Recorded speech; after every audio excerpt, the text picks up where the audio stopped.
Hi, my name is Adriana. I'm the coordinator here at the Queer Resource Center at the Claremont Colleges. We started the It Gets Better project a couple weeks ago after we heard about the project that Dan Savage started and then hearing about all the suicides in September, and then most recently I heard about 2 women who died by suicide in Canada, a lesbian couple ages 21 and 17. And as we started talking about this project and also looking at critiques, I thought, does it really get better? Is it better for everybody? Maybe if we're talking to, gay and lesbian folks who are from more affluent communities, yeah, it might get better for you because you have the tools and the resources to seek out what you need.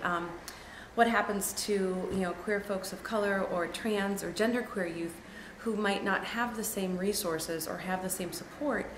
And so it's been weighing really heavy, and so I wanted to kind of do it gets better, but it's not that it always gets better, but I think as you grow up and you get more comfortable in your own skin, it gets easier.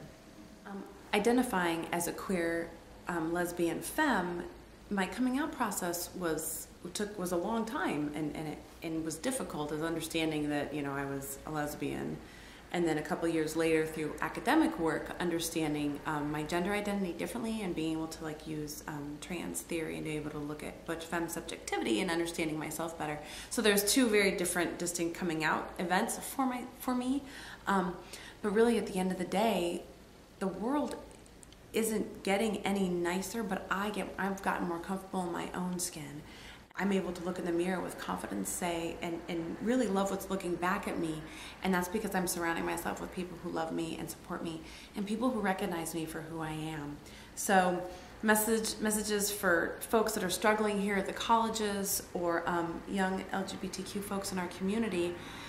The world might not be any kinder or more loving, but the more loving you are to yourself, and the more you surround yourself with people that love you and recognize you for who you are and respect you when you either are going through a name-changing process or telling folks what your preferred gender pronoun is, or just that you're not comfortable in your own skin and they recognize you, that's what you should surround yourself with.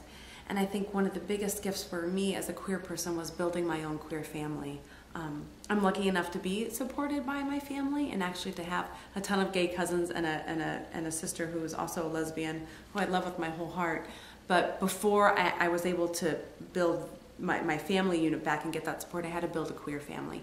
And those are my friends, my partner, and all of those people recognize me and see me for who I am. So my message is that the world doesn't get any sweeter or kinder, but I guarantee you there are folks surrounding you that love you and support you and seek them out and use their shoulders to cry on and their arms to find refuge in when the world is feeling really, really harsh. And just know that there are people who have jobs like I do that are working so hard to make the world safer and more inclusive for you.